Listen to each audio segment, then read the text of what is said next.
What's up, everyone, and welcome back to the Biblical Hitman. It's your host, Steven. Joining us yet again is Ben Baumgarten, host of the End of the World News podcast. Folks, be sure to go ahead and check out his show. It's electric. But folks, if it's your first time coming across the channel, you want to support the show, it's free. Make sure you smash that subscribe button, like the show, share it with your friends, and you could also check us out on audio platforms, Spreaker, Apple Podcasts, and Spotify, wherever you can consume all your audio content. And please drop comments. I don't care if you agree or disagree. It's a place where I can get to interact with the viewers. But with all that said, Ben, welcome, man. How you doing, sir? Nice to be back on the show. Thank you for having me. Yeah. I hit Ben up not too long ago, and I was like, I'm all cracked out on coffee right now. It's legal crack. But I was like, man, I just got off the phone with a buddy of mine, and we were getting into the fallen angel topic, and I think it's something we should cover. And obviously, you've got an awesome platform on X. You've got an awesome platform just in general, wherever it is that you are. Please, for the audience that are unfamiliar with you, just tell us a little bit about yourself real quick and where they can support you. Yeah, so, I'm just a child of the Most High God, a follower of a Yeshua, our Messiah.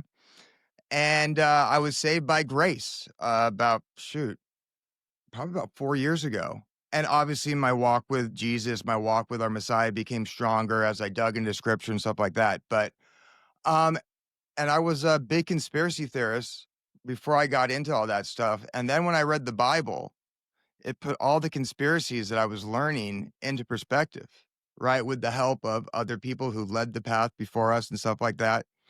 Gary Wayne, or if it's my co-host that introduced me to the Bible. And yeah, that's who I am. So I was like, if you really believe this to be true, the word of God, and your life was completely saved by him, I want to get this message out. So I started to do a conspiracy and I guess you could say through a biblical worldview podcast. It's on once a week. You can find it on BitChute, or you can find it on all audio platforms. I have an Instagram handle at End of the World News. That's where I do about 3-minute clips of certain subjects that are easily digestible. And I go on X sometimes to argue with the masses, although I shouldn't. I have a smaller following on that. But yeah, that's a little bit about me. Yeah, dude, X is brutal, by the way. X is so brutal. But I love what you said. And I always say this, I think that conspiracies bring you to the Bible, and the Bible brings you to conspiracies, because I think the whole Bible in general, I think that it talks a lot about conspiracies. It talks a lot about things that are happening that we can't see. There's a whole bunch of forces that are supposedly what we're wrestling against instead of each other. There was even a serpent in the garden that had some sort of plan and agenda to deceive mankind. So you cannot tell me that it's too far of a stretch that conspiracies are not real. If anything, it is a part of our reality. We have to really come to an understanding with that. And I was talking on the phone. I was like, fallen angels, man, we got to cover it. We got to cover what these things are, what their purpose is in our life at some point, and maybe how free will kind of revolves around it. Why the rebellion? Oh, there's so many different topics we can get into, man. What got you into the fallen? How did you come across all that? The fallen angel stuff. Well, this is a crazy story. The fallen angels, or just angels in general? Anything of the unseen realm. All right. So this happened I don't know if we talked about this on one of your earlier podcasts, but I had a very supernatural experience one time back in the day. I don't promote this to anybody or anything like that, but this is, I did it, but it actually kind of strengthened my belief in the Bible. So I did DMT about 20 years ago. And I was the first one to go. And I kid you not, a lion with glowing green eyes and 0 pupils and wings came into this dimension. And it was as real as I'm talking to you. And I never read the Bible. I thought aliens were these green things that the movies told me about. And this thing comes in, and I'm trying to tell my friends what I'm seeing.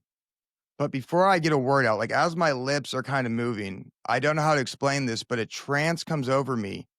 And I start speaking in tongues. For like 3 minutes back and forth, everybody's laughing at me. It ends. I don't know what to make of the whole vision or whatever that was. Essentially, what you're doing is simulating a near-death experience, and I love listening to people's near-death experience. The veil thins, their spirits either leave their body or they can see things outside of this earthly realm. But anyways, that's what you're doing, and I didn't know what to make out of that situation. And then I started getting into conspiracies, and I started looking into ancient cultures. And then you look at the pyramids. That's like the first thing I think a lot of conspiracy theorists look at. And you look at the hieroglyphs of the gods. And what are they? Well, they're like birds with these humanoid bodies or these dogs with these humanoid bodies. And then eventually I started reading the Bible. And when I first started reading it, I came across cherubim. And, what does a biblical description of an angel actually look like, right? Angel's just a title. It means messenger of the Lord. They're called Elohim. They're called B'nai Elohim, the sons of God. And they're actually broken out into three categories that we know of within the Bible. You have the cherubim, the seraphim, which, by the way, means serpent like, and you have the Ophanium. And when I started reading what a lion cherub looked like with the lion face, the wings, I was like, oh my gosh, this is exactly what I saw in this vision. And then I was like, well, there's something to this book. I got to keep reading this. I saw something and communicated with something within this spiritual realm. I don't know how else to explain it, that these ancients saw in a in-person basis. And then I started reading the rest of the Bible. I stumbled upon Gary Wayne, Dr. Michael Heiser, as a lot of people would. And that's where I am today. Yeah. So that's where I stumbled upon all this stuff. Yeah, it's crazy, man. There's so many connections with these entities with thinning the veil, and a lot of that is caused by either some sort of altering your consciousness state, either through meditation, remote viewing, something that you can do uh, within yourself. But then there's also things that you can take into your body to make this happen as well. I think psychedelics, DMT, the psilocybin, a lot of the other brain altering, drugs that can alter the chemical imbalance in your brain, open up little doorways. And I think that's what it is. I think we were created intended not for these things. But then when the fallen angels descended upon Mount Hermon, made a pact. There were 200 of them. They actually made a pact to fully understand and all come to an agreement of what they were about to do. They were all in on. And that was also to teach mankind certain things. And I think it was the spurious side of the knowledge out of the Garden of Eden. It was to entice humanity to fall into sinful nature and to entice humanity to get to establish that schism, if that makes any sense, right? Gary talks about it in his book where you have this side of knowledge that was twisted and corrupted, by Cain and his lineage and all of this, where this is now how they can get in contact with these Elohim, with these gods. And I think when you were talking about Egypt, this is how they drew these things out because they had connections with these things. And if anything, I think where we're at today, I still think the kings of the earth are in some sort of connection with these things, and they're manipulated by them. When you look at all the alien cults that are out there, they all have connection with some sort of Elohim or entity. And these entities are telling them how they either need to fabricate reality so that they can come back, or just anything pertaining to that kind of that narrative, right? Because I think there needs to be a utopia that gets set in place in order for these fallen angels to come back. It's almost like in a baseball game, they have one more strike left. Or maybe they're doing it because it's their strategic tactic for the delusion, right? It's interesting that you say that, especially when it comes to some of these psychedelics and the DMT especially. It's like, where did these shamans in these native tribes in South America get this knowledge to do this? I think this was imparted to them by these fallen gods, or it was channeled or something. And have you seen the movie The God of War? I mean, Is the that with TV show Nicolas The God of Cage? War on Apple? Oh, is this a video game or? No, no, I think it's called The God of War. It takes place in Hawaii, and it's about these like native tribes that go to battle with each other. And what you see them do is they take these psychedelics, they communicate with the gods, and they get their orders, and then they go to battle. And that's really how the world operates, right? I think everything we see in this material realm manifests or starts in the spiritual realm. And like I said, maybe they told man how to create this, cheat code into the spiritual realm so they could better control them and give them orders. Because, I mean, the thing about Psalms 82, when God Most High judges the other gods, it's taking into consideration that the pagan pantheon is real, right? The Old Testament fully recognizes that it's real. It just tells us, no, we should not worship them like they're God Most High. But yeah, it's really interesting how all these ancient cultures kind of confirm the same thing. And I guess the point I was making is, yeah, maybe they created all that stuff to control us, to carry out Yeah. their orders. Yeah, it's almost like Genesis 14, right? Where you kind of read about the wars that broke out between the kings, right? Everything's very tribal. It still is today. That's what we call nations. And we're going to war with each other. Nothing's changed, man. Ecclesiastes 1:9. We are the same nature. Things materialistically may change in our lifetime, but when I was reading into Genesis 14, there's spirits at play there. I even think one of the spirits might be Ashtaroth or something like that, right? Where you get this goddess spirit, and I've had Tim Constantine on the show. He gets into this. Love that guy. Sixth Sensory podcast, but he gets into the idea where there is a female goddess spirit that is behind a lot of the start of the nations of the world, and that's involved with the wars pertaining to the nations throughout all culture, throughout all civilization, the whole timeline. And that's where I think Paul is telling us, brother, we don't wrestle against flesh and blood. It looks like that from our perspective, but it's outside of that perspective that really holds the true nature of what's going on.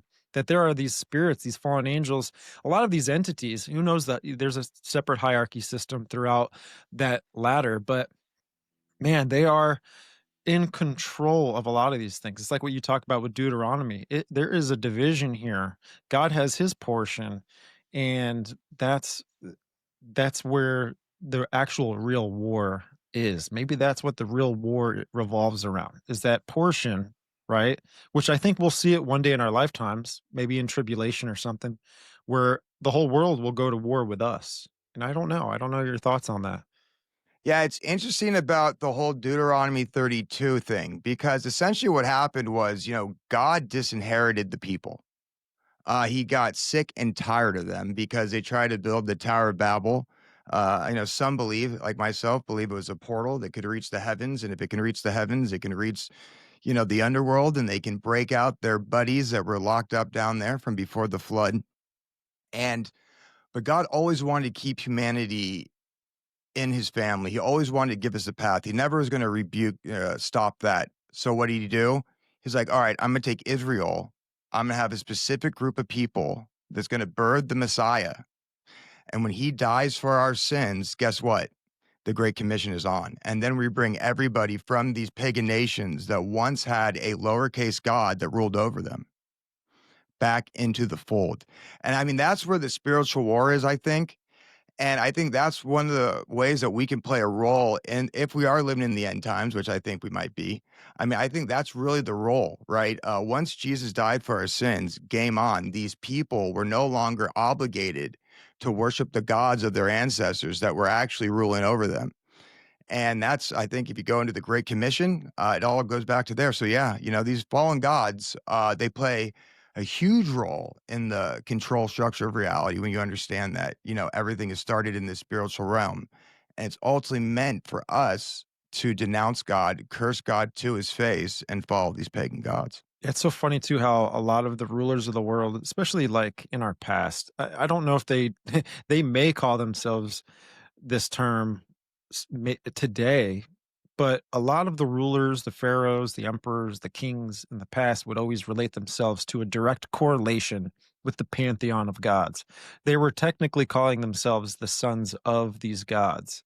They were calling themselves Elohim, and I think it's not a far stretch to go. The reason why they're doing that is because they believe in their ancestry. They believe that their bloodline is more royal than the rest of the people that their bloodline is more important, that they have the right to rule. And then when you make that connection back a little earlier in the sixth generation, the days of Jared, this is when the Nephilim, right, were the sons of the fallen angels, right? Where that's what they try to connect themselves to. They try to connect themselves to their fathers. Their fathers are the pantheon, and this is where they get the divine right to rule over the people. Oh, it's absolutely insane. And this stuff really existed, and there's like, archaeological evidence that this does exist. I remember I was reading an article maybe about a year and a half ago. I think I did a little clip on it. In Jerusalem, they're doing a dig, and you know what they found?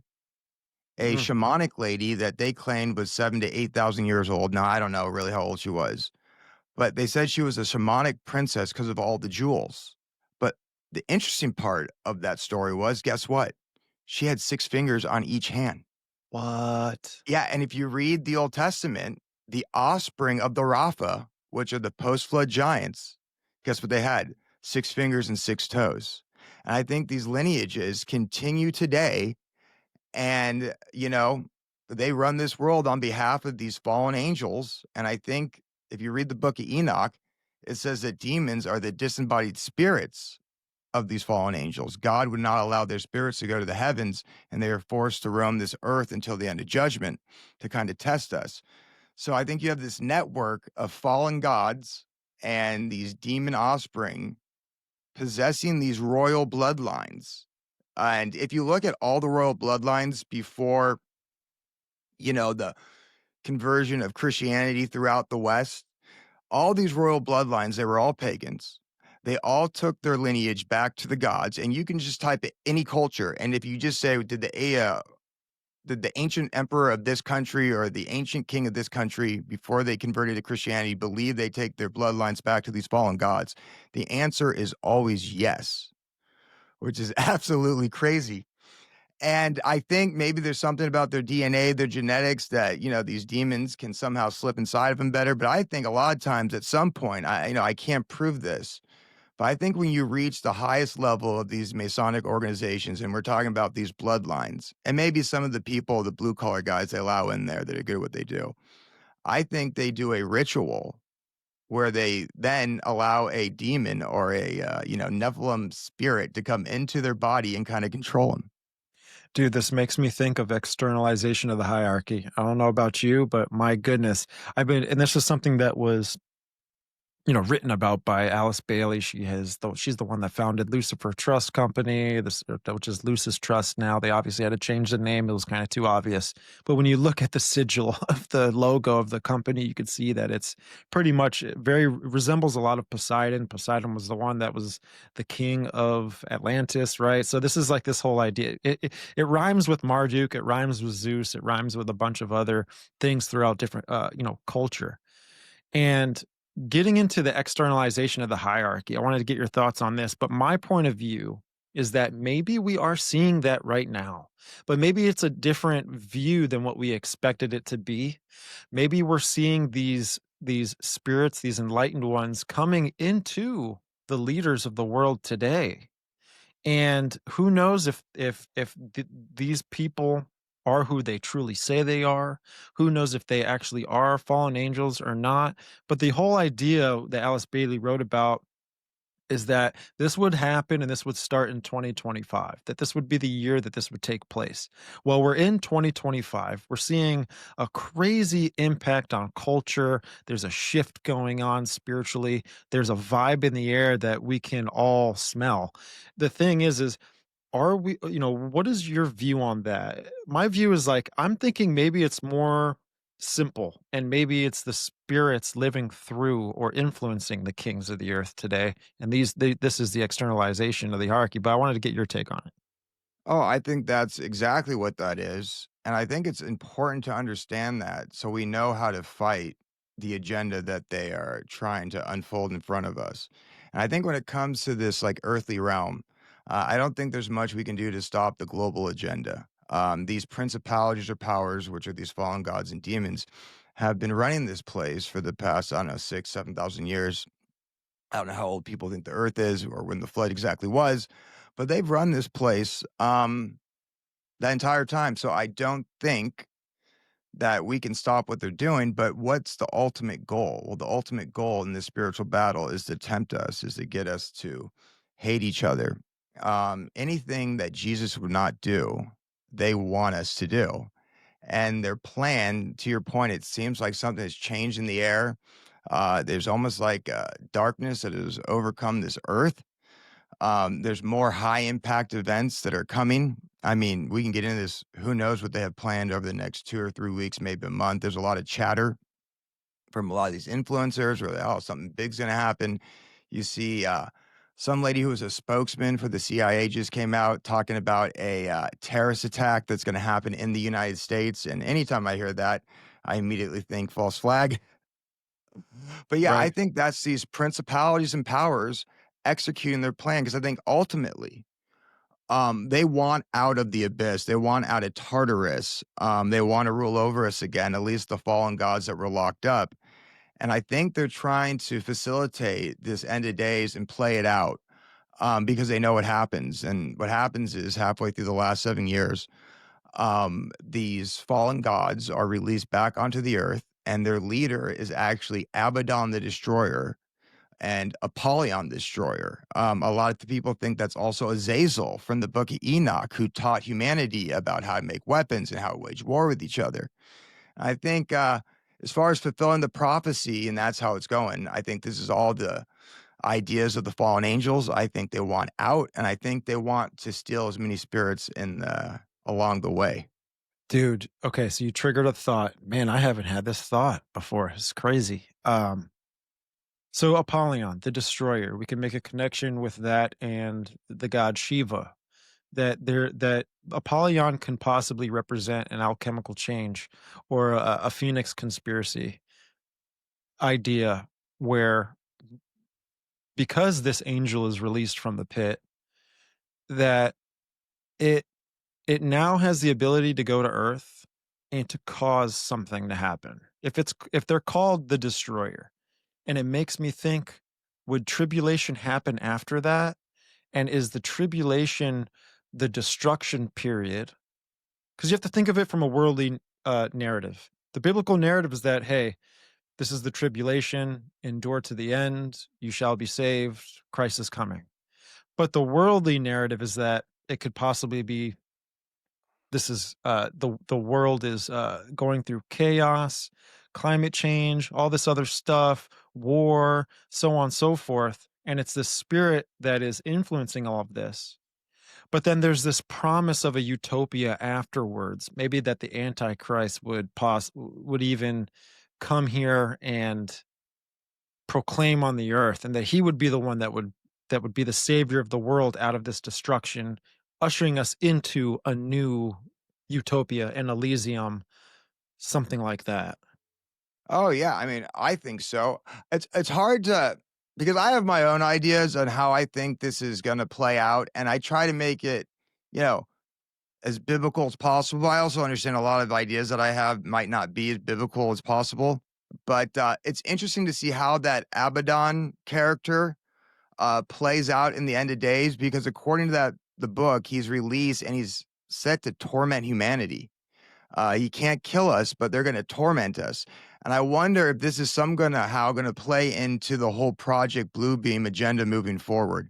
Because what I think they're going to try to do is, and like I said, I can't point to the Bible and say this is exactly it. And then again, Revelation is very esoteric. A lot of his interpretation, we got to take that into consideration. But I think at some point, these aliens that come here, who I believe are these fallen angels, are going to say, hey, by the way, we're the good guys. We've been working with your government for the past 60, 70 years, whatever it is. But there's these bad angels, right? And who I think, ultimately is God, Jesus and the loyal angels that are coming here to, smash this place in Armageddon or whatever that looks like. And I think they're going to try to deceive us into fighting against God. They're going to say, hey, these are these bad aliens. They're going to come, destroy the earth. We need to form a one world government, one world army. We're going to release all this technology that we've been secretly developing with your governments because we knew this day would come.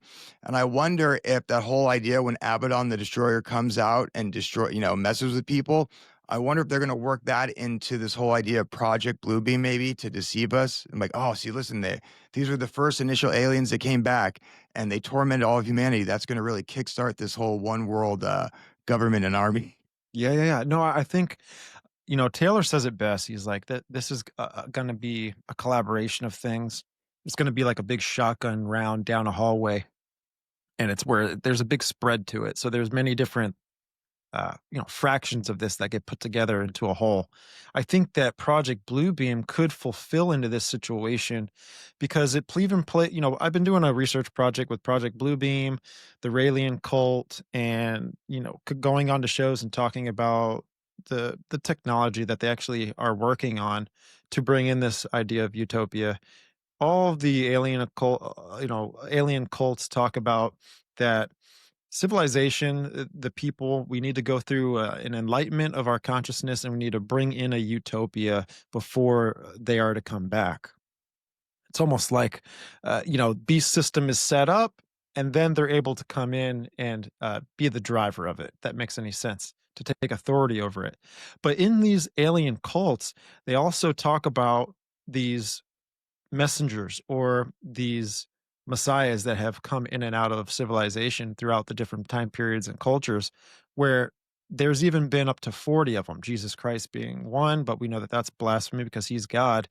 But then, there's Muhammad, there's Gandhi, or there's so many, right? That kind of that they wrap Jesus into this category, which I think, Another he name should. for the ascended masters. Exactly, exactly. And Project Bluebeam also discusses about a light show in the sky, and that in certain nations and geolocations, that this is where they're going to portray some of these messiahs or these, elementals or whatever you want to call them, right? The externalization of the hierarchy, for example, or a different idea of it, and they're gonna put these pictures in the sky, and it's gonna influence the people, and they're gonna go, oh, look, that's. But then if you think of it, if that happens globally, and there's different pictures of whoever god it is that they decide to, or prophet that they're worshiping. This is a theosophical idea where now the whole world becomes like ecumenicized, where everyone comes together, and there's it all plays in a role with that. That's where I think Project Bluebeam may come into this idea. Well, what you just described is essentially, I mean, Mystery Babylon religion. Like, what religion were they practicing in Babylon that comes in the end of days? Well, the worshiping of that, the pantheon of gods. And maybe we can kind of, this is an interesting idea. So I was doing some research into the Jesuits. And if you know anything, the Jesuits had come out. Who was the last Jesuit pope? What's his name? Not the current guy, Francis? but Francis, right? He Yeah. came out and said, "Oh, if an alien comes down here, I'm going to baptize them in the name of Jesus or whatever." And I think the Jesuits are going to play a major role, especially within the Christian community, to usher in this mystery Babylon religion, in a smokescreen or disguised as Christianity. But ultimately, we're going to be worshiping these gods and stuff like that. But when you dive into the Jesuits, so Saint Ignatius of Loyola as the creator of the Jesuits, and he was actually located in the Basque region. And if you do some research about the Basque people, they're considered completely separate of the people, at least as far as bloodline and lineage go, in Spain. They speak their entirely different language. They have high levels of O and Rh negative blood type. And I'm not saying everybody with that blood type is that, but there's definitely some talk about it. And when you go into the history of the Basque people, it's really interesting where people think they came from. I've heard scholars talk about it proves the story of the Tower of Babel. Other scholars will say they go all the way back to Stonehenge. Some scholars will say within their mythos, these people believe that they go back to Atlantis. And these are all different ways of saying that the days of Noah, right? The descendants of these fallen gods. And you can kind of see how these fallen gods or these bloodlines had worked their way into organizations. They might have started, the Catholic Church and all that kind of stuff, but it's really interesting how you can see these bloodlines that then camouflage under the disguise of Christianity, still controlling the people today. And their end goal, right, is this mystery Babylon religion, is this, baptizing of the aliens or the Martians that ultimately is going to get us to worship them. Yeah, you know what's crazy too is a lot of Jesuits as well. And this is I get this out of Exo Vaticana. I don't know if you've read it before, but it's a Tom Horn book. Bro, you should Mhm. read this if you haven't. If you haven't by any chance, it's really good. Very big Yep. book. It's like 400 and something pages, but my goodness. He talks about visiting Mount Graham I think it's Arizona? Someone correct me if I'm wrong, but it's where the VAT and the LVAT telescopes are. It's where the telescopes that the Catholic Church have. This is where the Lucifer device is located and all this. He actually goes there and he talks with a lot of Jesuit priests. And as he's talking and interviewing them, he's got, he was recording the whole time. So he actually puts the quotes in the book that are very interesting. I wish I remembered some of these Jesuit priests' names because they're quite impactful. They're very big. Anyways, this is the Catholic Science Division, right? The Jesuits. This is the science division, the esoteric, side of Catholicism. They actually say and they talk about when these extraterrestrials, when they get here, that not only are they going to share their faith with these extraterrestrials, but they're also going to receive evangelism as well from the aliens.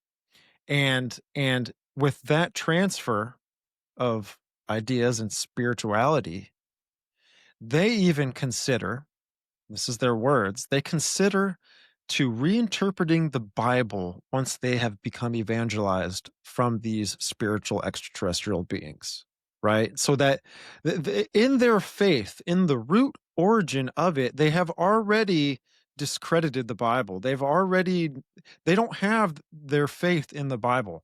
If anything, they're waiting for these space brothers to come here and to share what different interpretation of the Bible there may be, if that makes any sense. And I think that's a big part of this mystery Babylon is that they are going to use the Bible and say, yeah, it's right, but this is what it's saying.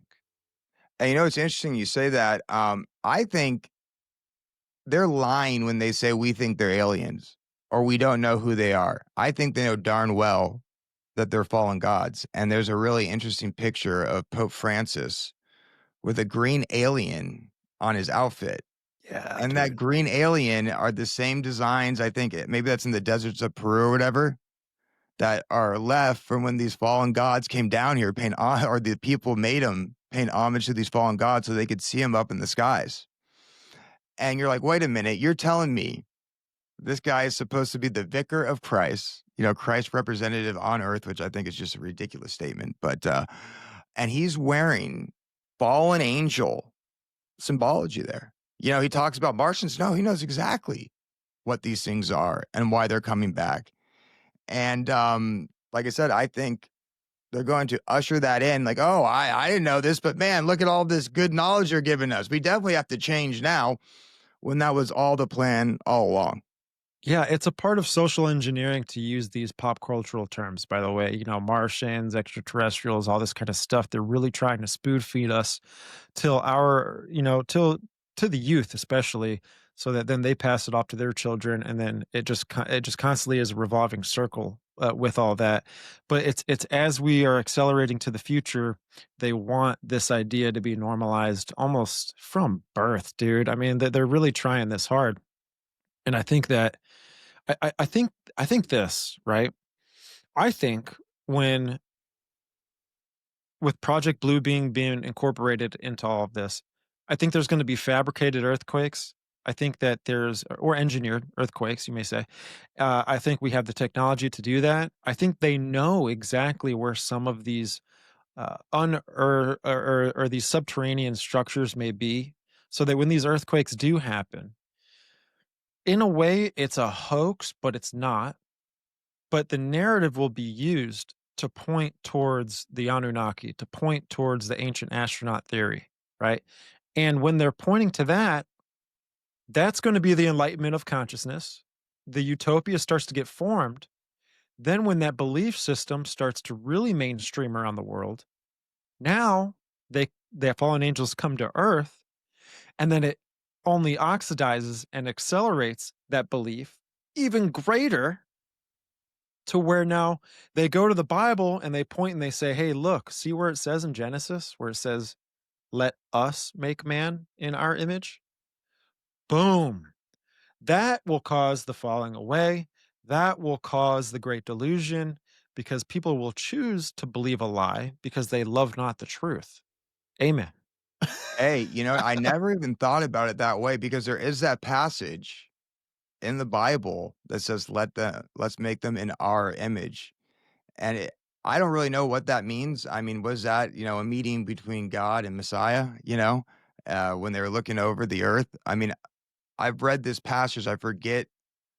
It was in the Old Testament, and essentially God lays the foundations of the universe and Messiah expands on it. But I never even thought about that because you can twist scripture to anything. And what they'll say is, no, there's not one God that created you. There's multiple gods, and they're here now and worship them. I never even Right. thought about that. That's a really good take from that. That's crazy, right? So picture this, right? Now this may be a stretch for some people, but just bear with me. Just calm down. Let's move slow through this. And this is not exactly, I'm not dogmatic on this, but this is an idea I did think. Let's say the council had a helping hand into creating us, right? Like there's plenty of examples throughout the Bible, even I mean the example that we're both living today, that God is living through us, that we are doing his will, but he gets all the credit. What if these council of gods had a partake they contributed to creation. But here's the thing, or they contributed to creation, right? Let's say they fabricated the human body, right? When God says, "Let us make man in our image." Let's say they made the human body, but they're unable to create and make a soul. But this is where God came in and God breathed life into Adam, right? With that idea, I can see the fallen angels coming here, taking the credit for the creation when they shouldn't, and when they're not even responsible for it because they did not create the spirit and the soul. But that's how they can really deceive humanity is because let's say there's a lot of evidence that points to yeah, they did maybe engineer us, but they're taking the credit for giving us life because they want to be God, right? But Hey, really it's I'm with you. God that did it. So it's a stretch, but it's an interesting idea. Oh, it's definitely a possibility. And, I believe that Bible passage is from day 6, right? And there's actually a lot of people who believe that the people on day 6 are different than Adam and Eve, and that Right. Adam and Eve was an answer to the corruption that had taken over the earth before that. So, could you say that these Elohim created the pre-Adamite humans or helped create the pre-Adamite humans that God breathed life into? Absolutely. I have to look at Adam and Eve, but does it say that God singular created Adam or created, yeah, Adam then Eve?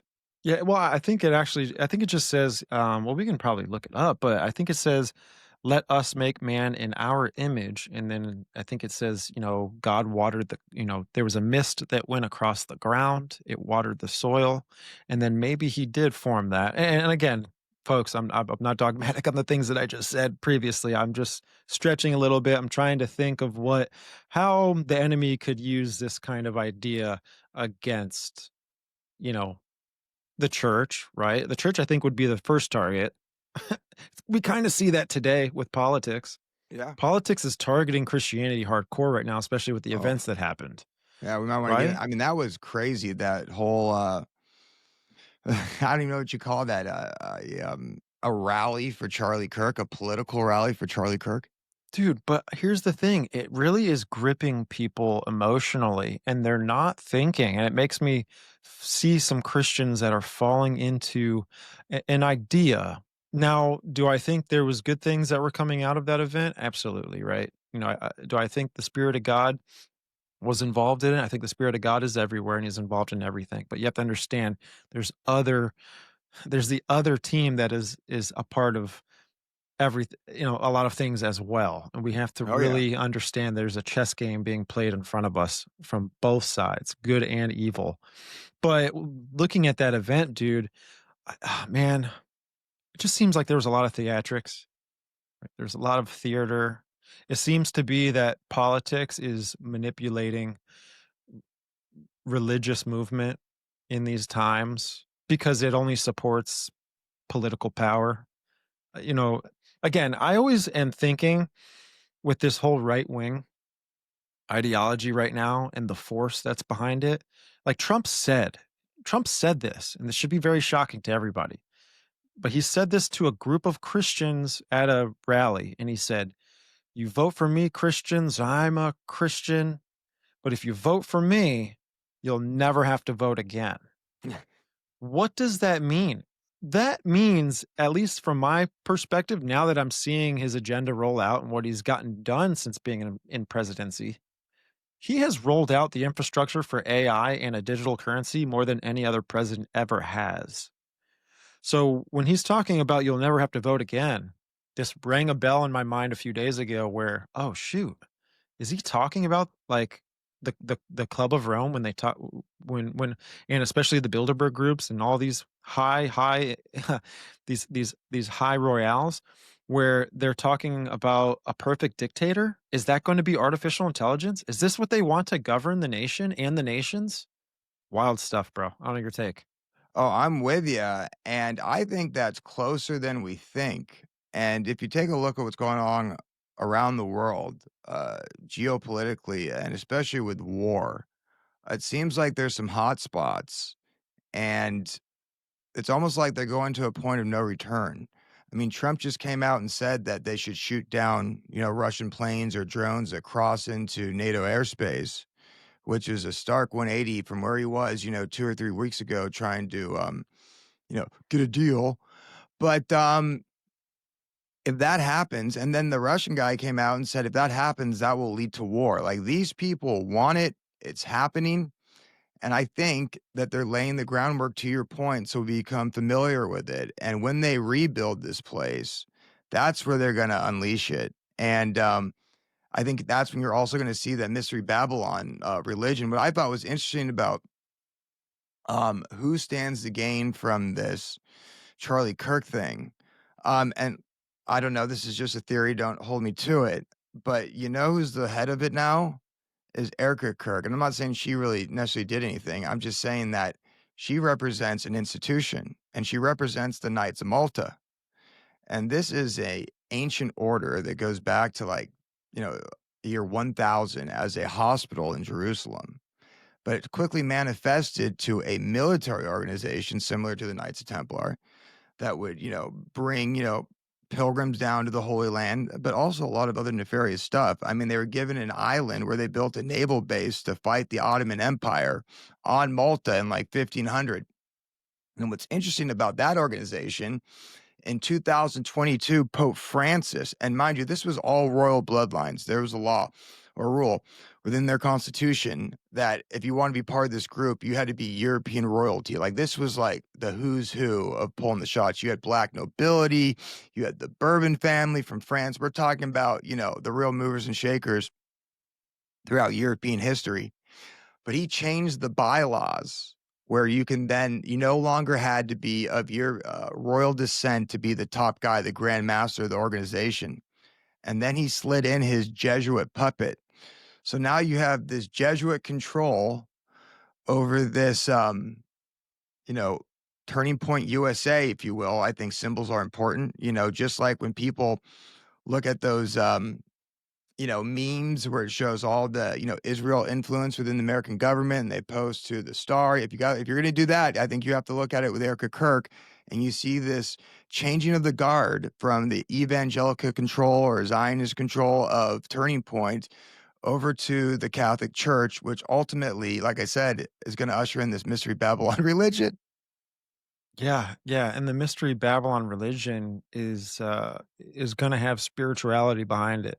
You know, there's gonna be some Oh, sort of spiritual aspect behind this, and what I think they're gonna try and work on doing, which we see it right now with some tech companies, Elon Musk and other competitors out there doing the same thing.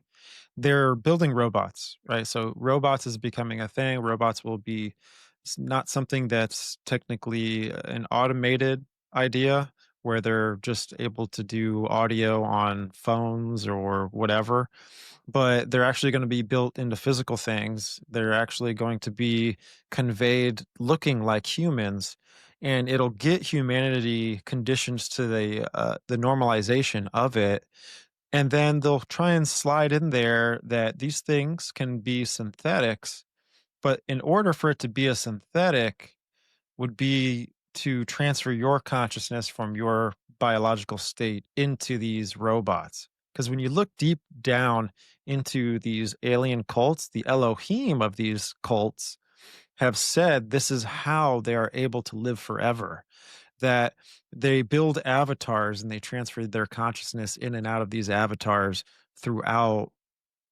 the whole timeline of things. When we look at some of the movies, and I like to illustrate this with movies because people need to get a grip on this. In the show Alien Earth, they show in the beginning, in the first episode, a young girl who's sick, has cancer, is dying, just symbolizing and getting you to emotionally grip the idea that, oh man, I'm gonna die one day. Well, they transfer her consciousness into a synthetic and she's able to run, she's able to do all these things. And the Elohim, right, of these cults explain to their messengers that this is how they're able to live forever. That technically there is no afterlife. There is a soul, right? But the soul doesn't live unless it's inside of a vessel. And so they want to build these robots so that we can live into these robots forever. It's a fake heavenly realm that Satan has counterfeited and twisted and wants to push on the people to keep them here on this earth and to worship him, in my opinion. yeah. Oh, I'm with you on that. And I almost wonder if this whole cloning thing that they're doing is maybe part of that agenda as well, right? Because I think clearly they're able to clone and they can clone animals. And who's to say they're not cloning humans? But when they clone humans, does that clone have a human spirit? Right? I don't know. I don't think they're God. I don't think they do. So I wonder if they're creating these clones so these disembodied spirits could have like the pick of their choice who they want to possess and to control this earthly world. You think that might be Oh part of that? yeah. Yeah, and I think that's things that we can get out of the narrative that Bob Lazar even shared, and he came out with towards the public where he supposedly came across this some of these documents, these very classified documents uh that showed some sort of revelation of to what we really are as humanity, but I know it's a false narrative. But because it's saying the same thing that the alien cults are conveying, and it's that we are a container of souls. So what they're trying to get us to understand is that we're a container of souls. Soul doesn't live on forever unless it has a container. So they want to continuously make containers, and that's kind of You like see what I that in the think. You also see that in the alien narrative because that's what I got into first.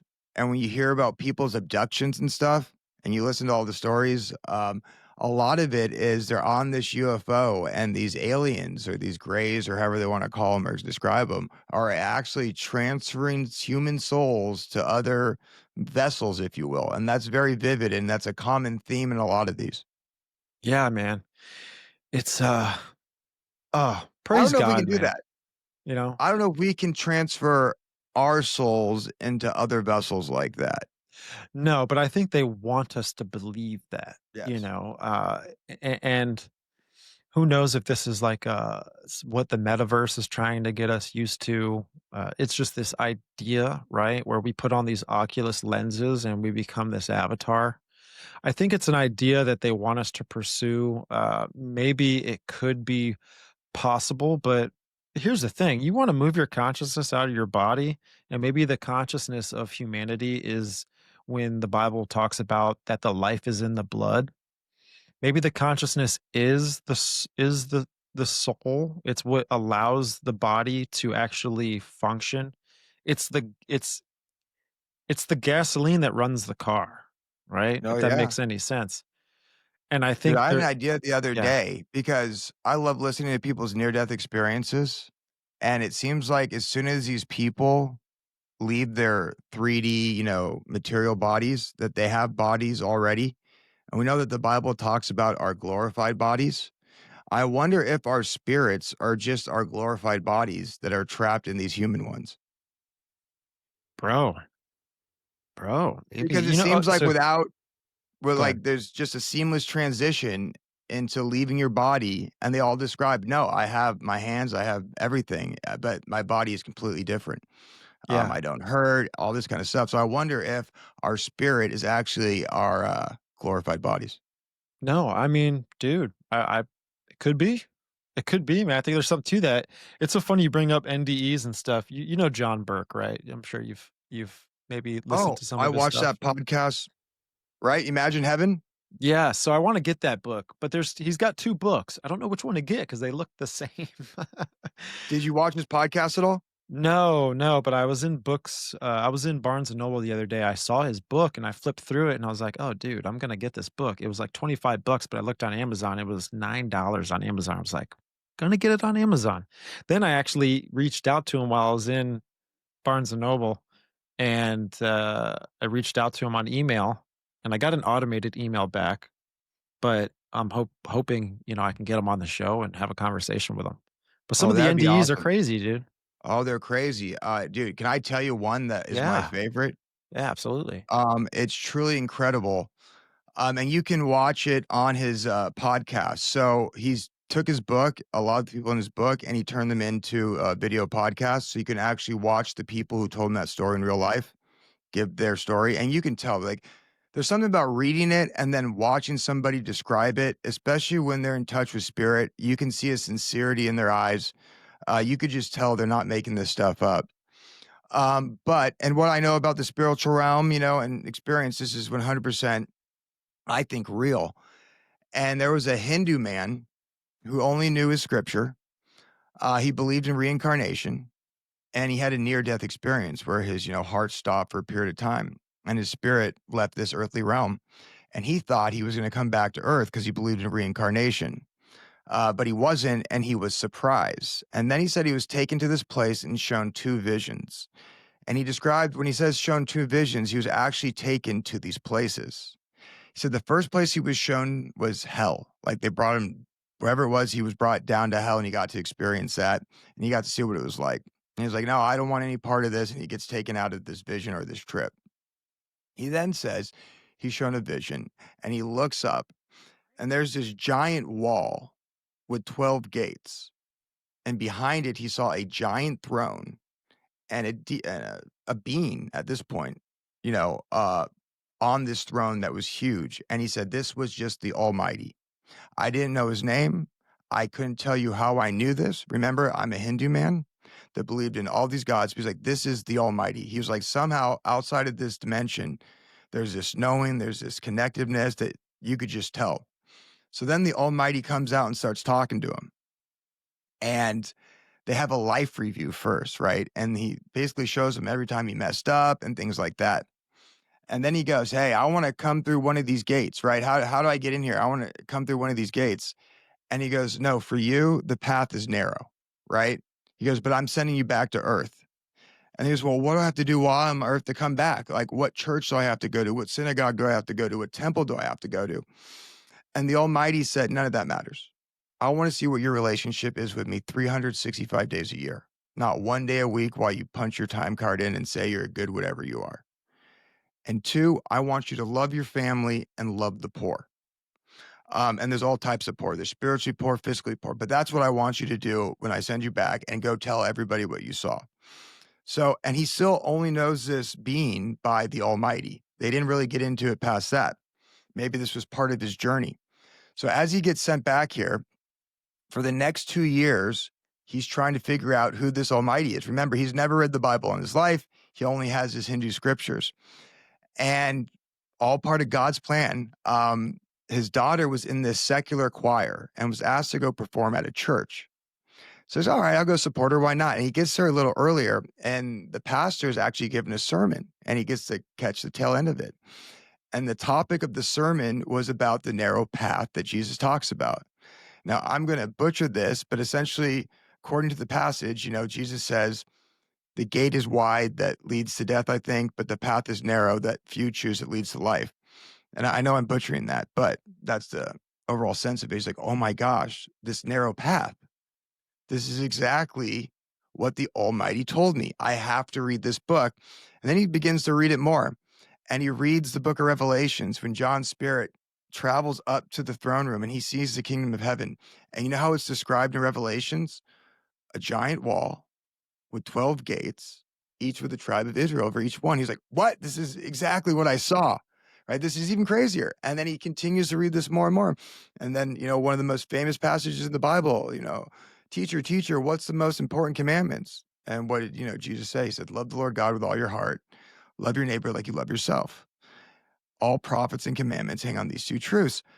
So that's exactly what he told this Indian man about, having a relationship with me 365 days a year and loving the poor and loving, your family.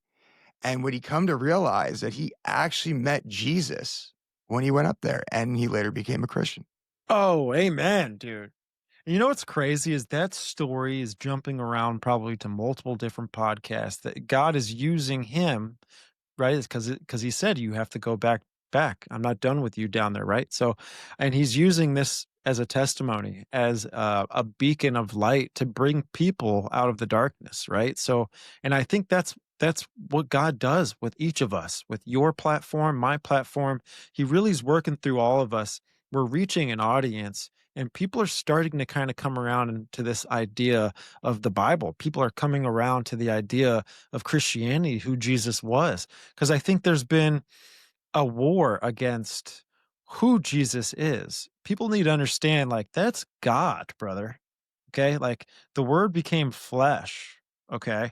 The word was God. Okay.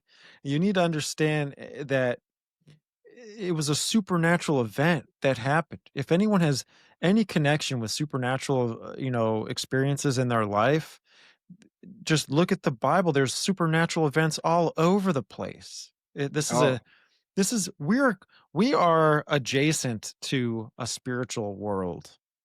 and when Okay. you talk to people who have actually, interacted with the spiritual realm and especially who met Jesus and their testimonies, you realize how much more what they witness from that experience lines so much more up lines with the Bible and not the way that man twists it or interprets it. And when these people come back, one more quick story because I just love these stories. They're just No, truly bring incredible. it, And dude. we're on this podcast. Check out my podcast. But this, like I said, this podcast, watching these people talk, just completely changed my life. And I recommend this podcast to I've been everybody. wanting to cover this for a while, so I'm So glad you're bringing it up. there's another interesting one. So there was a Jewish lady who grew up in an Orthodox household, but her parents were staunch atheists, and we're talking about a super Orthodox household. She actually had, she was molested as a child, had a very hard childhood, but despite all that, she believed in God.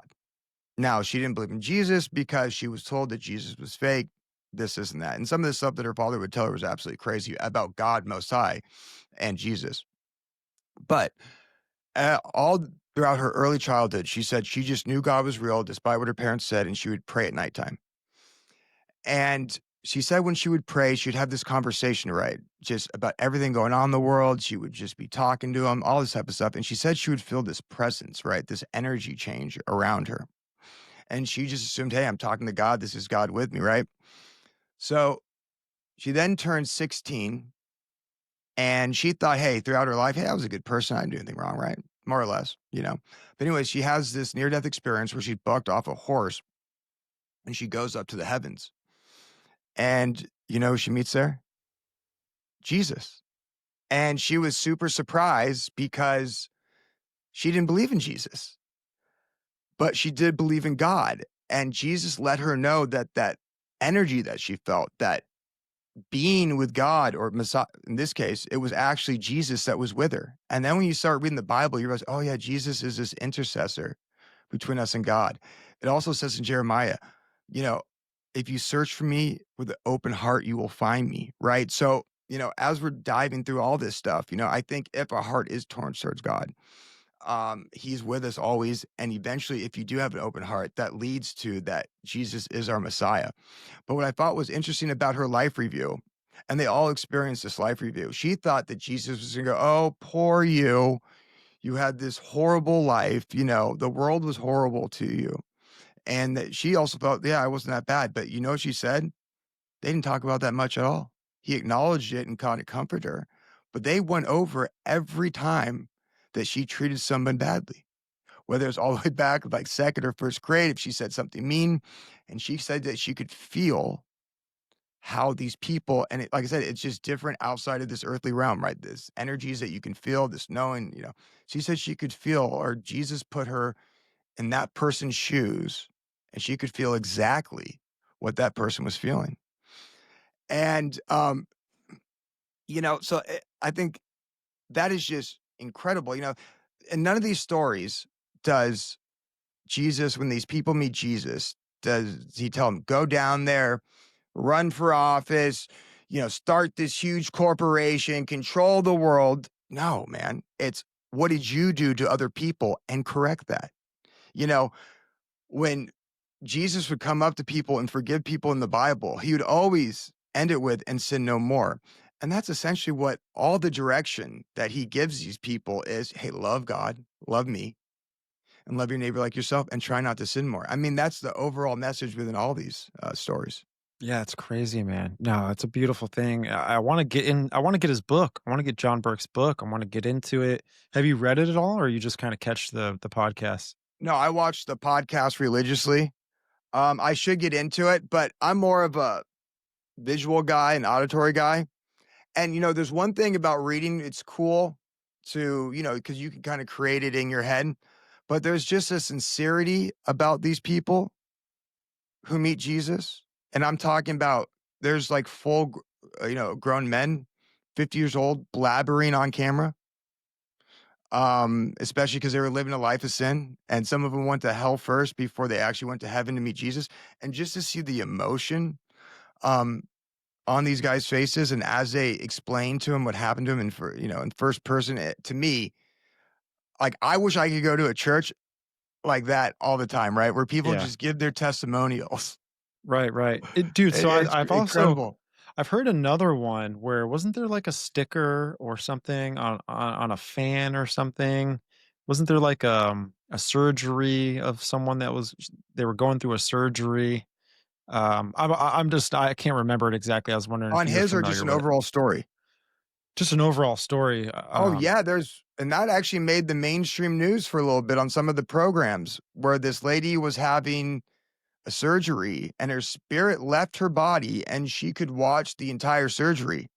And at the end of it, she told the doctor that, and she was able to describe like the specific type of tools that they use and everything that went in the surgery. And they were like, how is that possible? Because during that surgery, I forget what it was. It's something kind of a crazy surgery, but she was like legitimately dead or something like that. And her spirit literally left her body and she saw the whole thing. And yeah, that made its rounds all over the news for a little bit a Yeah, while and I've back. even heard people like Neil deGrasse Tyson. I hope he gets saved one day. I hope he comes to the Lord, but he's definitely working for the darkness. Okay, I will say Oh, that. yeah. But again, I love all my enemies, but at the same time, he's even talked about on his show. I think it's Star Talk or something like that. But he was giving an example of something spiritual that he would believe in, and it needed to have an objective truth to it. Where, for example, with some of these NDEs, there's an objective truth to it. That lady descended or ascended out of her body and saw the things taking place in that room, and she was describing it to these doctors. That objectively happened because she was able to prove it right? To prove the state that she was in that no one else could see, and proving her story to have some sort of credibility to it. And sometimes people need a miracle, or they need something, right? But blessed are those that believe without having these things happen. Because it's just, it's a greater faith, if that makes any sense. But with all the NDEs, I'm really kind of interested why, Neil doesn't kind of give it a chance. He may, I don't know. I hope, but it seems like he's still dogmatic on his views. Because when I've heard him say this, I literally heard him say this in a podcast, and I'm like, all that triggered in my mind was NDE stories. Like, he's describing an NDE story right now, that he would believe in it. He would give it a chance if someone could actually describe things of the room, and then, go back into their body, and then say, hey, look at this, and then boom, there it is. Well, So John Burke actually makes a case, and he says that Paul might have experienced a near death experience because Paul, is constantly hit with rocks, and stoned once he turns towards, to evangelize, to be the, rabbi to the Gentiles. And Paul talks about entering the third heaven and getting all this knowledge that he doesn't even remember today. And that's exactly the way these people who have near death experiences talk about it. They're like, well, when you're up there, you just know everything. The way you communicate, completely different. Telepathically, doesn't even describe it properly. You just know everything. And they'll say, I knew everything while I was up there. But when I came back, God only allowed me to remember so much.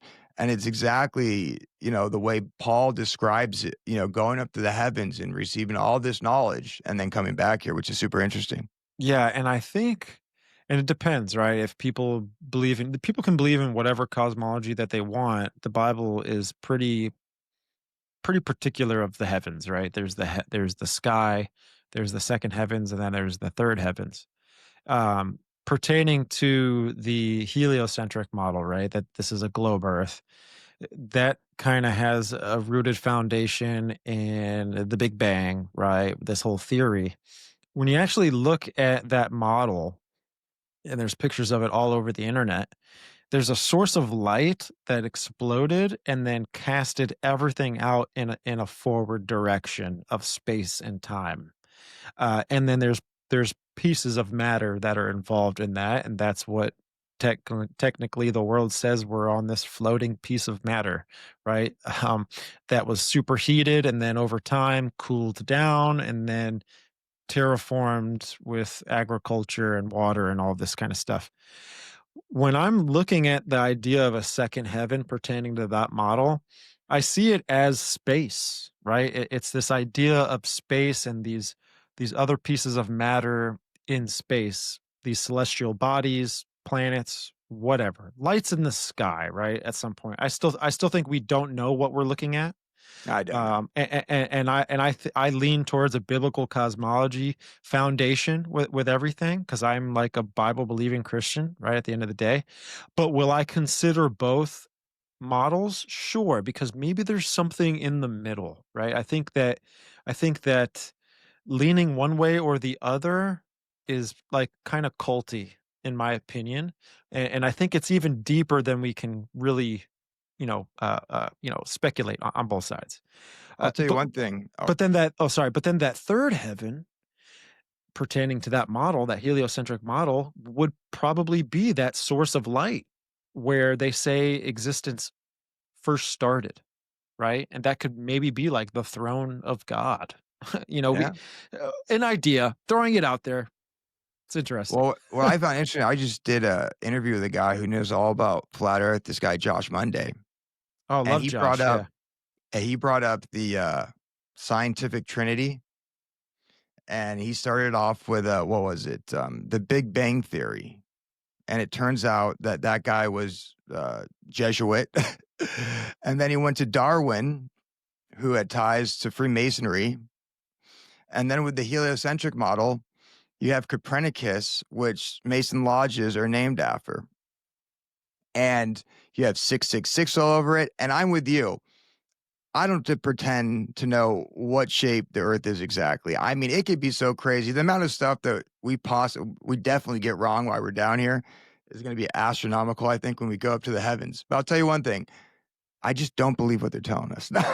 No, I agree, man, especially when you get into NASA and what that could possibly be in Hebrew as Nasha and to beguile, right? So there's so many interesting things, and the devil's in the details with a lot of the heliocentric mathematics and how fast we're going through space, how fast we're revolving around the sun, all of that kind of stuff. And I think it's interesting too, just getting into the biblical cosmology idea, right? The geocentric model that everything revolves around us, which I can I can contend to.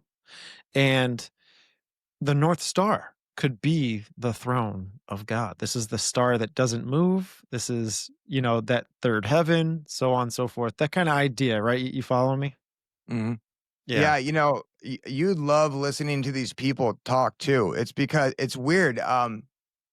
Speaking of this like multidimensional reality, I mean, a lot of them, their spirits like just leave their bodies and they just go flying up to wherever they go, and then all of a sudden, boom, they're there.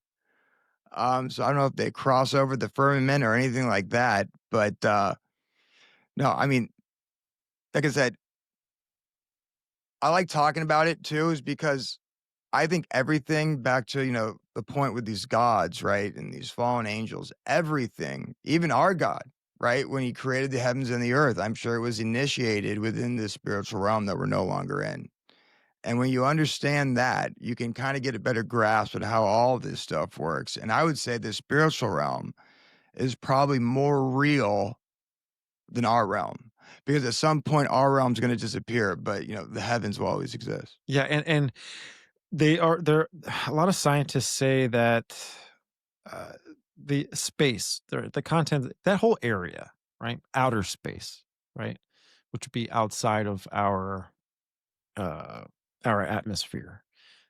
So I'm even intrigued to the idea that the laws of physics change out there. It may not necessarily be exactly what the physics are on Earth.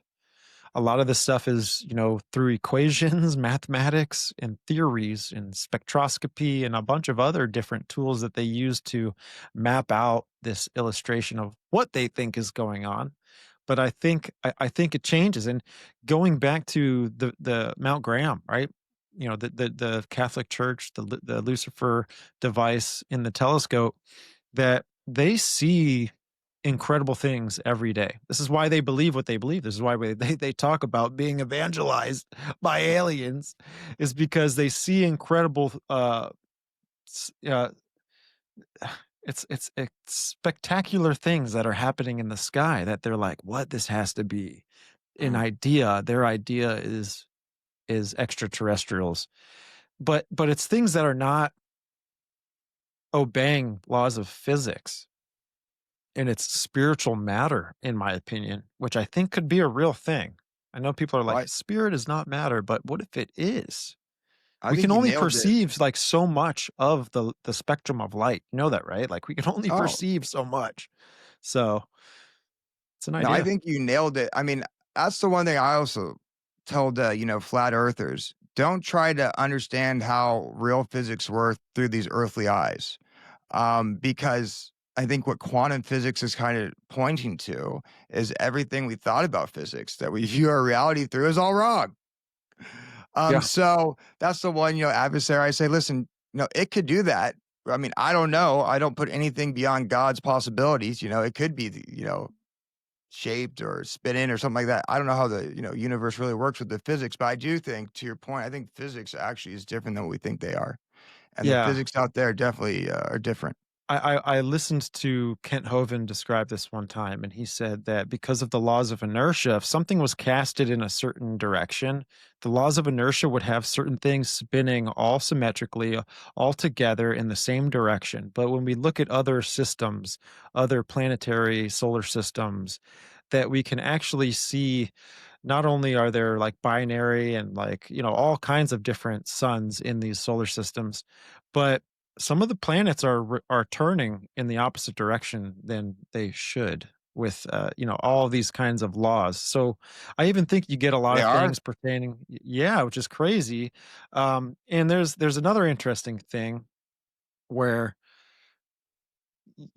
man, you just have all of these things that are developed by ancient occultists back in the day, not ancient, but a lot of the people that have created the foundation of science seemed to be sorcerers and seems to be people very esoteric, having a connection with possibly the wrong team and creating the narrative of what we're to believe today. And that's kind of to go back to what you were saying. I think they're just like lying to us about everything.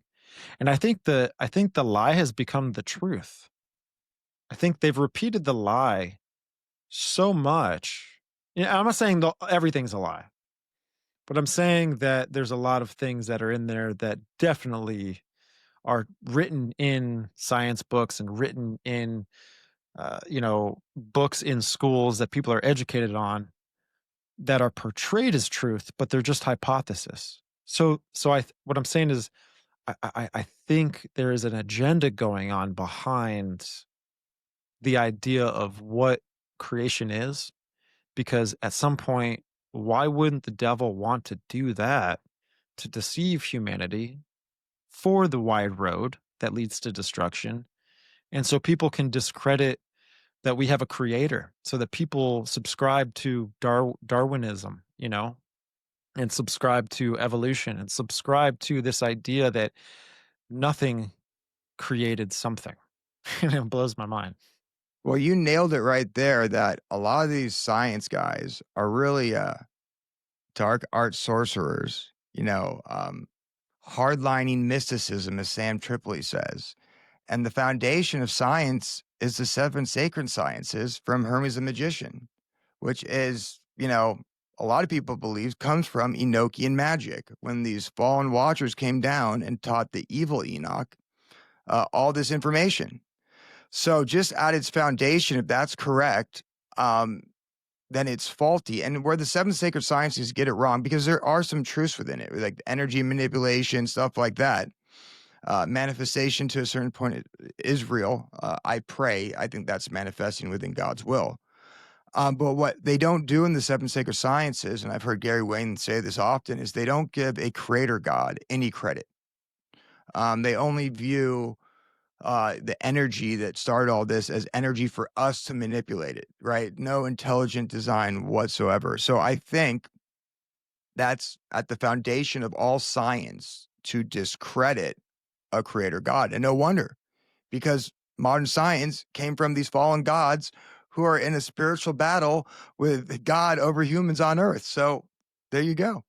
Yeah, and just getting into that idea of like the seven sciences. Yeah, Gary writes about it in his book, and I can understand where he's coming from when he's saying this, that Adam had an idea, or maybe was the first inheritance of these seven sciences. He was the first one that actually was taught it, and he taught it to his kids. He taught it to Cain, he taught it to Abel. Cain was pissed off that he wasn't getting blessings from God. He believed in God, right? He obviously is making offerings to him. He believes in him, but then you had Cain kill Abel. And I think that that whole idea right there was that Cain was sacrificing his brother to a different God. And I think that different God was Lucifer, Satan, the devil. The devil is always this little voice in the back of your mind. He's always this. It's like the Disney stories. And I had on Thomas, who's Paranoid American. He actually described a theme that Disney gets into. This theme is that there's always either a princess, a prince, or whatever, right? It's mostly princesses in the themes of these stories. And the princesses always have some sort of rebellion to their parents. But as the story goes, they always cleave to someone else to take the place of the comforter, which their parents were created for, but they're in rebellion towards it. So they go towards this other character in the theme. For example, in the movie Frozen, it's Olaf. It's the snowman. This idea of someone who's going to be there to for you to cry on their shoulder to. And so I think that's what Satan, Lucifer, and the devil was for Cain. And I think Cain sacrificed his brother to get the kingdoms of the world. And when Cain did this, obviously he's cursed, and goes out and builds cities and has sons, and then all of a sudden he's teaching his sons a counterfeit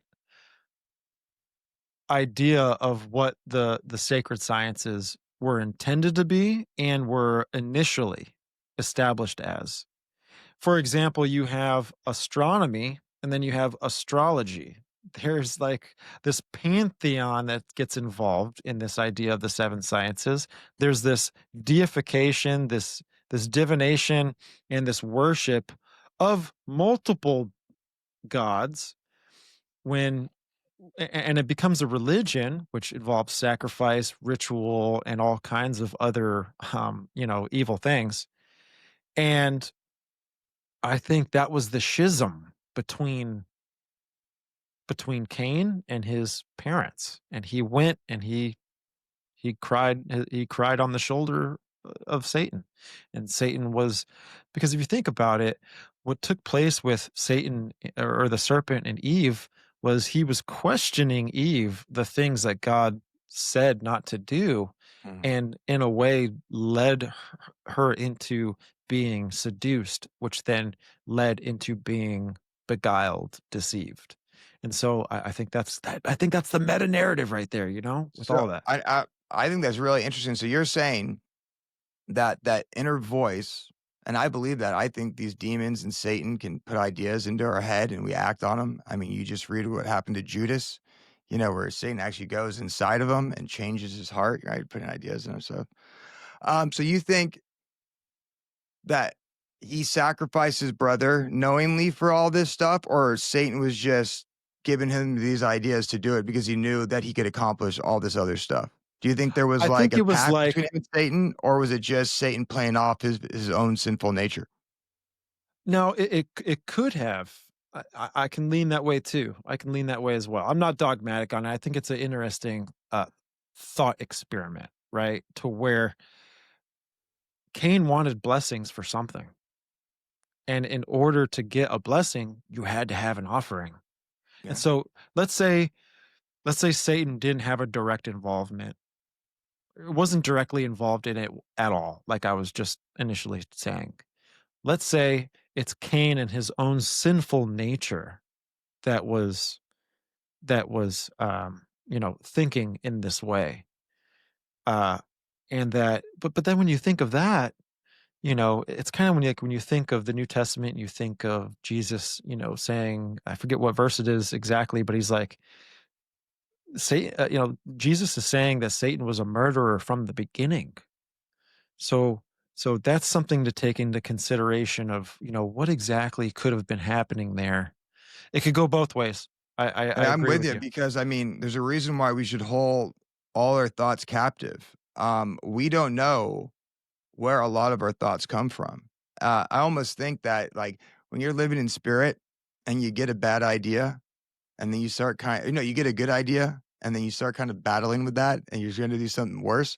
I think you're actually arguing with the Holy Spirit who's trying to give you good ideas. And in that same vein, I think demons can put ideas into our heads. So whether this was a conscious decision by, Cain to go into agreement with Satan and make a sacrifice, or this was Satan or one of these demons putting these ideas in his head, I think that Satan had his hand in it 100%.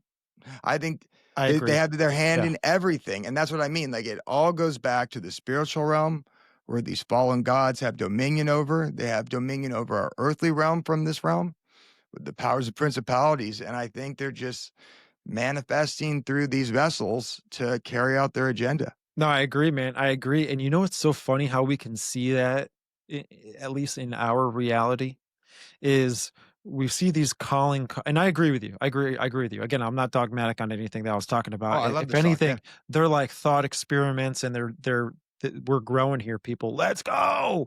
Yeah. But we see these terrible things happening in our world. We see shootings, we see all kinds of evil, right? Being poured out into the communities of and in culture. It's everywhere. When you can look at the pattern of certain things, you can recognize a calling card is in there somewhere. And that calling card can it can change from player to player, but it's like the same team that's behind it. For example, right? I'm not saying that what happened to Charlie Kirk is fake at all. I think exactly what happened, and but what I'm saying is I think there were evil forces behind it. But when you get into like the conspiracy aspect of it, for example, and you could probably, elaborate on this way better than I can, but it's the Snake Eyes film that with Nicolas Cage, and he's doing a Freemasonic hand gesture on the front cover, and the movie's called Snake Eyes, right? Which is so funny. um, it just kind of tells you who's maybe the player behind that film. But in that movie, right, wasn't there some interesting things that line up with what Yeah. happened in our So reality in the basic movie? Yeah, so basically in that movie, it was made in, I believe, 1998, starring Nicolas Cage, who actually has a weird type of acting style. You can look it up. He considers himself a shamanic actor, where it involves a spiritual transformation. So I don't think it's a coincidence that he was brought in to this movie, especially the implications that this movie has today. And in this movie, you have I believe it's a governor or a politician named Charlie Kirkland. And we know they were grooming Charlie Kirk to become a politician eventually after running Turning Point USA. And he's murdered by what appears to be a shot in the neck in this movie, the same area that it appears that Charlie Kirk was also assassinated. Now it gets crazier. They're attending a boxing event in this movie, and the fighter at the boxing event, I believe his name was Tyler the Executioner. And what's the name of the patsy they're trying to feed us? I believe it's Tyler, correct? Hmm. That's another interesting thing. And then in the movie on September 10th is when the fight took place. Oh, so real quick, I saw JT follows JC. Mm. You're familiar with him, Oh, right? yeah. So he made a video on this saying that it was September 10th, but then he just came out with another video saying that it was the wrong date. September 10th is not a correct.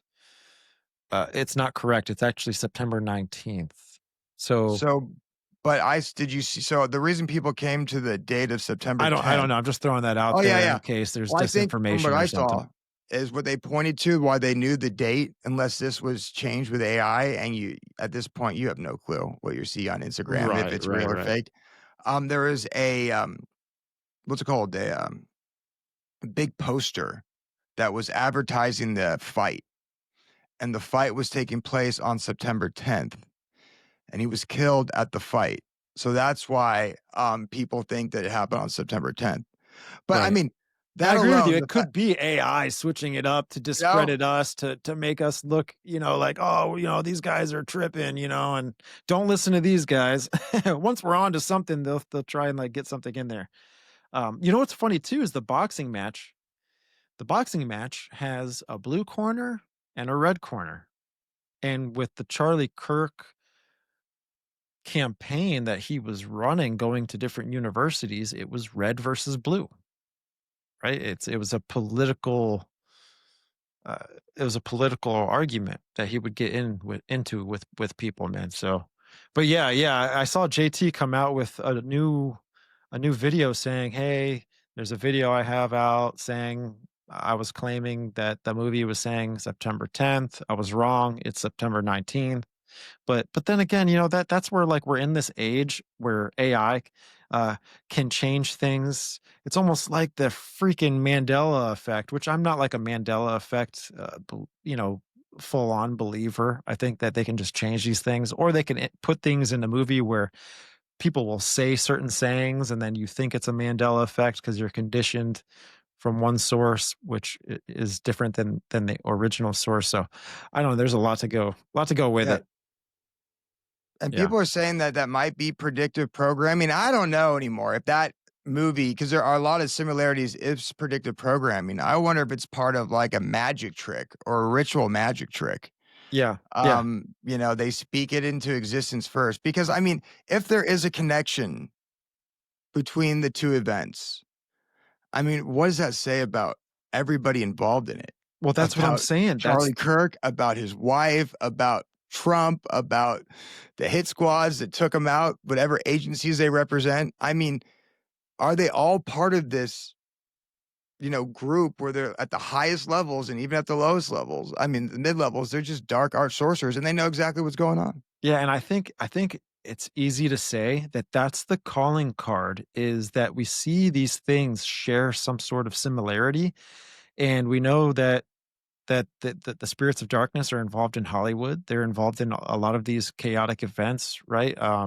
That people do, and they convey pure evil.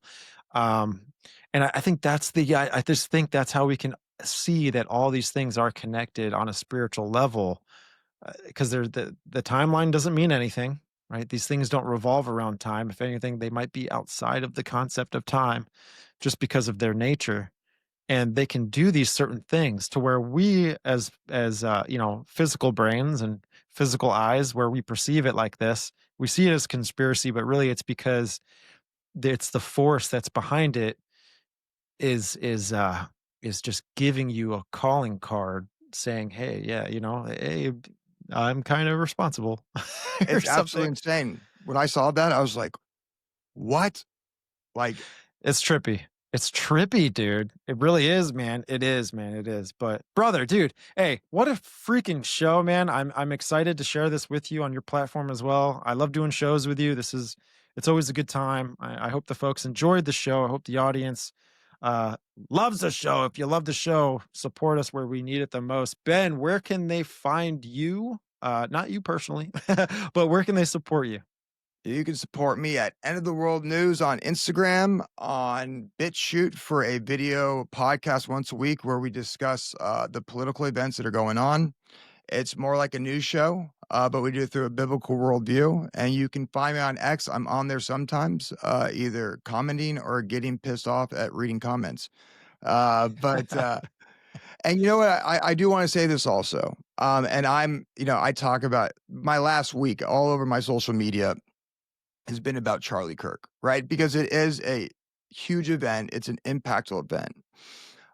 But I do want to make the case that, if this Snake Eyes movie is real, if this was a high impact event, remember this is just a smokescreen, right? This is just to confuse us so we don't pay attention to the overall global agenda. And that's, guess what? It's currently taking place. I mean, Trump just went over to England to export our technology. You really see this beast system being built out, or at least at its beginning stages.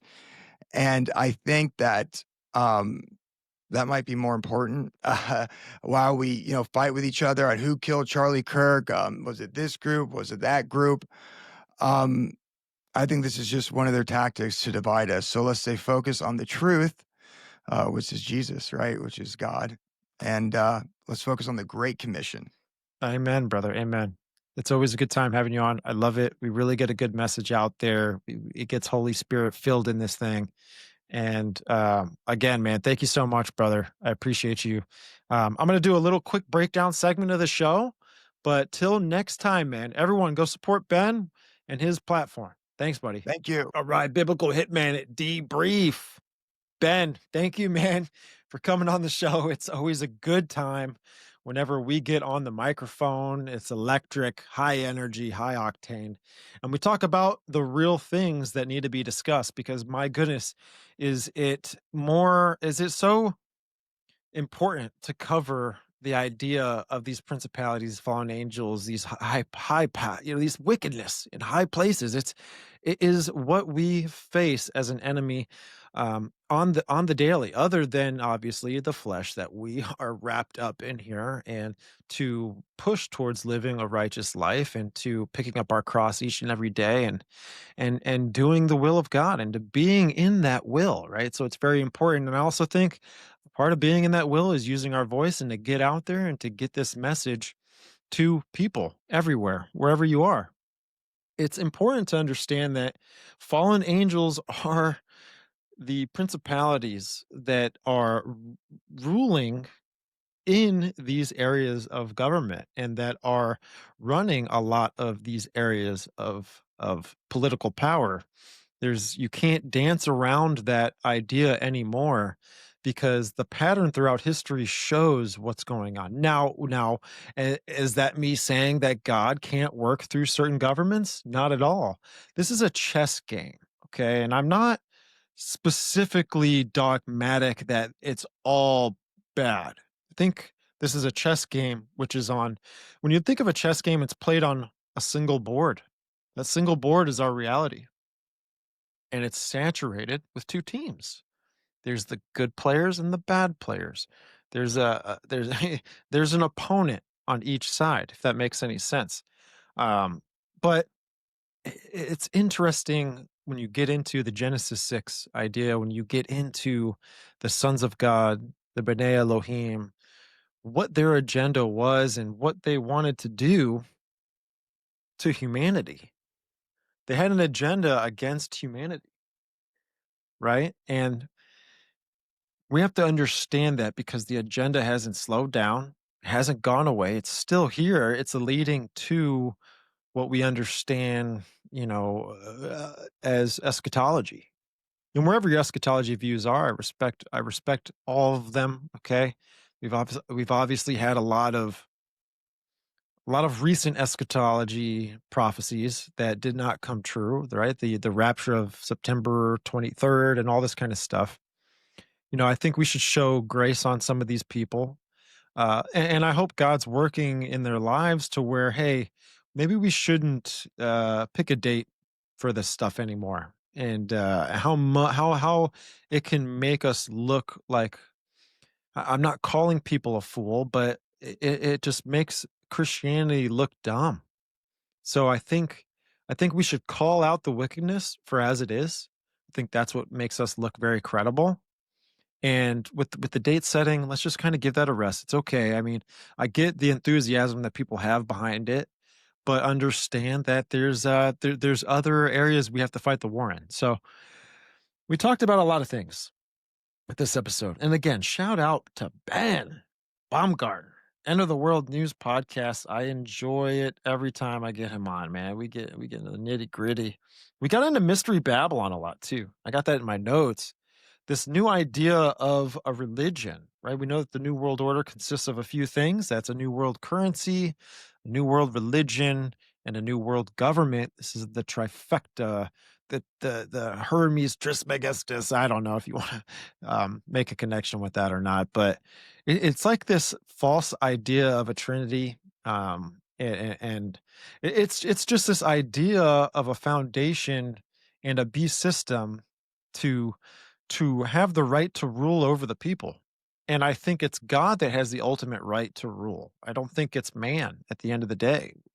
And what I see man doing is setting up this empire for their God to one day take their place. You have to understand too, when we get into ideas pertaining to eschatology, some of these ideas are that the kings of the earth give their power unto the beast. So there is this idea that humans will develop this beast system, but then turn it over to one entity being or whatever you want to call it, Antichrist, at some point in history. And I get it with some of the things pertaining to different eschatological views. If it happened already, this, that, it's still the same concept. And that's what I kind of just try to sit back and say about these different views of eschatology. I think we're all kind of looking at a different angle, saying it's this, but we've all got maybe a little of something right with it. Also, Project Bluebeam. I love that we talked about that. I'm actually, folks, I'm doing a research project on Project Bluebeam. I'm going to lay it all out for you. I'm reading through the book a few times, I'm taking notes. I want to do a monologue on it and help break that down for people to understand what Serge Minosk actually got into, what kind of stages of an event this consists of, because it's multifaceted. It's got different angles and it's got different layers to it. It's not just one idea, which a lot of culture and a lot of society today is just talking about one of the ideas, and that's this light show in the sky. We touched a little bit on earthquakes and the manufactured earthquake idea that it could possibly reveal certain sites that have been buried up from the flood. And I think that that's something that we need to wake up to, because when these things may be unearthed, excavated naturally through earthquakes, I say naturally because it's kind of like an earthly event, but it could be engineered earthquakes, could be natural, who knows? At least when you get into Matthew 24, it says there will be earthquakes in diverse places.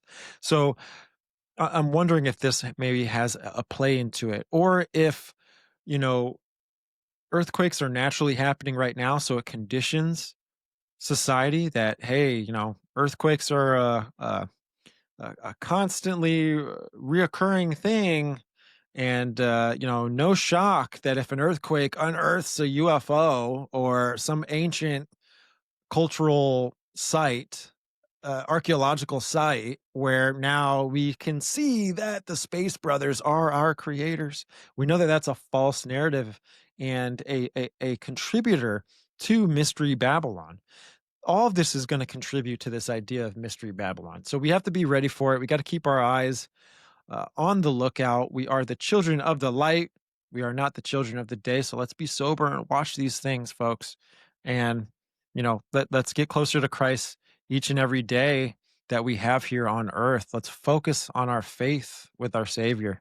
So, but thank you everyone for tuning in. This has been a great episode, a lot of fun. I'm glad that I did it. Very spontaneous, very last minute, and it was Holy Spirit led. Folks, if you enjoy the content, you want to support the show, get on over to YouTube, smash that subscribe button, like the show, share it with your friends. Let's get this thing popping, baby. And you can also support us on audio platforms, Spreaker, Apple Podcasts, Spotify, wherever you can consume all of your podcast content. That is where we're at. Hopefully, we're everywhere. And if you like the show, drop a 5-star review. It helps the show greatly. It's the currency that gets the show out into the algorithms. And I do think that God is working through the show. He's working through me, and it's Holy Spirit led. I might not get everything right. Okay. There's a lot of things that definitely I say that I'm not dogmatic on and that I get wrong. Right. For example, we brought up the Snake Eyes film, and I'm sure there's some things that are wrong with that. Right. And we just can't get everything perfectly correct. But on the audio side, if you want to drop comments, you want to hit that notification bell, you want to drop a follow, please be sure to do that as well. It helps, it supports the show. And that's all that we can ask for. It's free, it's one tap of a button, not asking for any money or anything like that. I also want to encourage and to say to the audience, the viewers, wherever you are, thank you so much. This show cannot go on as long as it has, and it can't be as fun as it is without you folks. And I thank you so much for it. I appreciate everyone for getting through the ad space wherever you're at, video or audio. It means a lot to me, and it helps cover the expenses that I do with the show. Again, the overhead is kind of crazy. Things are not cheap as they used to be, or as affordable as they used to be. So again, getting through each ad, getting through the ad space is something that you're also doing to contribute and support the show. And I'm very thankful, and I'm praying for all of you. And I thank you so much for just the support and showing it in that way. With all that said, folks, we post Mondays, Wednesdays, and Saturdays. We post audio at 4 a.m. in the morning on those days, and we post video, YouTube, at 8 p.m. Eastern. Everything's Eastern. I am located in the cul-de-sac of the United States, and it's hot. But listen, we're going to keep the shows going. I love each and every one of you. I pray for safety, health, and I pray for, our faith to keep growing each and every day. You don't have to have this podcast to uh, you know, to strengthen your faith with the Lord. That's something that happens between you and him, and I encourage that always. But folks, that's going to be it. It's a wrap. Love you. Good to see you next time.